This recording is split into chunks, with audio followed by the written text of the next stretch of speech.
You know, we're all constantly making choices, right? Trying to get the best possible outcome with what we've got.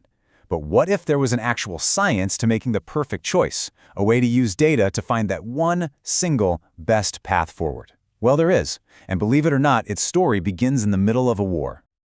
Okay, picture it. World War II. Allied bombers are coming back from missions riddled with bullet holes. The problem is obvious. They need more armor. But armor is heavy. You add too much, the plane is sluggish, it's a bigger target. So you've got a limited amount to add. You look at the planes that made it back, and you see where all the damage is. Where do you put the armor? The common sense answer is you patch up the spots that got hit the most, right? And here's where it gets interesting.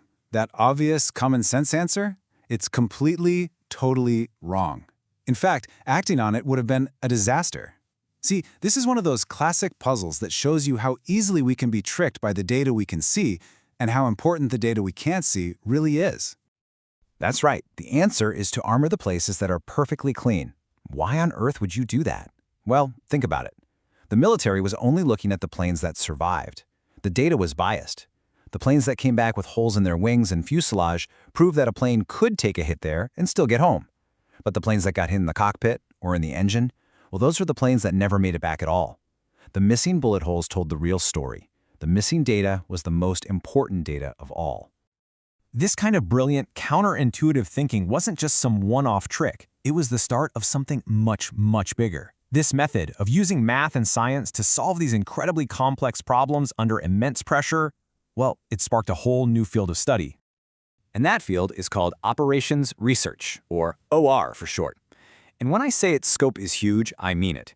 Just think of it as the science of best. It's about making things better, more efficient, more effective, not just in war, but in any big, messy system with people, machines, money, you name it. It's all about taking the guesswork out of big decisions and finding the absolute best way forward, scientifically. So after the war, it didn't take long for these incredibly powerful tools to jump from the military over to the business world. And that makes perfect sense, right? Because companies and armies face the exact same fundamental problem. How do you get the absolute most out of what you've got? How do you optimize your limited resources to get the best possible result? So let's make this super concrete.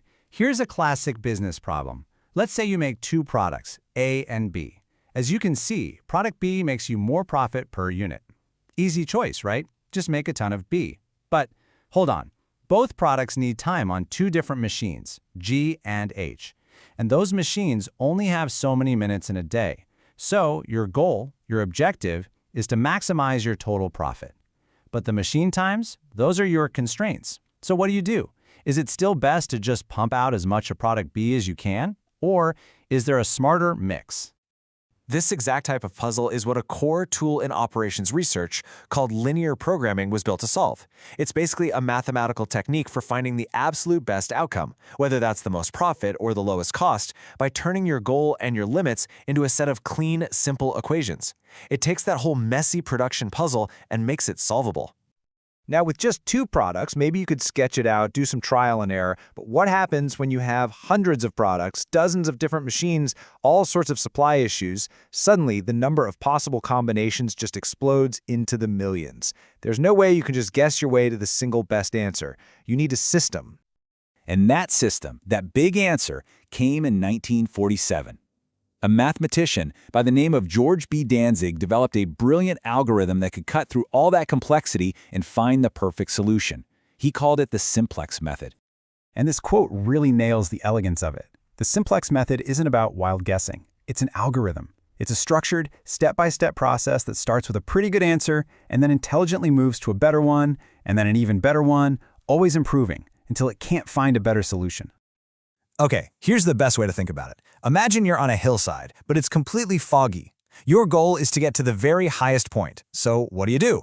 First, you start with a workable solution. You're just standing somewhere on the hill. Then you feel around your feet. Which direction goes up?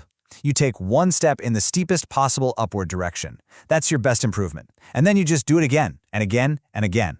Eventually, you'll get to a point where every single direction around you is downhill. And at that moment, you know you've found the peak. That's exactly what the Simplex Method does, just with math. Okay, so this is amazing, right? The Simplex Method gives you the one perfect answer for a specific set of rules. But we all know the real world doesn't stand still. What happens when the cost of your materials suddenly goes up? Or what if one of your key machines breaks down and you have less time on it? Your perfect plan is suddenly built on old news. So what do you do then? Well, this is where the next level of operations research kicks in. It's called sensitivity analysis, and it's basically the ultimate what-if machine for your decisions. It lets you test just how fragile your optimal plan is. For example, how much can the price of a raw material go up before your whole production mix needs to change? It gives you this incredible foresight and flexibility. Now, it's really important to not mix this up with something that sounds similar, which is scenario analysis. Sensitivity analysis is about tweaking one thing at a time. See how a change in one price affects everything else. Scenario analysis is when you change a bunch of things at once to model a whole future state. Like, what happens to our entire plan if we hit a recession and a new competitor launches? They're both what-if tools, but they answer very different kinds of questions. So we've come all the way from that WW2 bomber puzzle to these incredibly sophisticated tools that businesses use every day. And the impact of this way of thinking is it's staggering. Operations research has become this invisible engine that's quietly optimizing the world all around us in ways you probably don't even notice. I mean, just look at production and supply chains. OR is the absolute backbone. It's what figures out the perfect mix of things to manufacture, how much stock to keep in the warehouse, the most efficient routes for every single delivery truck, and even the best place to build a new factory. You know that package that shows up on your doorstep right on time? You are looking at the end result of a massive, and I mean massive, optimization problem solved by OR. And it's just as vital in finance and marketing. Investment firms use these tools to build portfolios that squeeze out the maximum return for a given amount of risk. And marketers use OR to figure out exactly how to split their ad budget, how much for TV, how much for social media, to get the biggest possible bang for their buck. So really, the next time you book a flight, just stop and think about it. The price you paid, the path the plane is flying, the schedule for the pilots and crew, all of it was determined by incredibly complex optimization models. It's the secret sauce that makes our modern global world actually work. And when you boil it all down, after all the complex math and algorithms, the core idea is actually really simple, but so powerful. It's about using a structured, scientific approach to find the very best path forward when you don't have unlimited resources. It's as simple and as profound as that. And here's the thing. This way of thinking, it's not just for giant corporations or the military. It's a powerful tool for all of us. Anytime you have a goal and limited resources, whether that's your time, your money, your energy, you're basically facing an optimization problem. So I'll leave you with this question. What will you optimize next?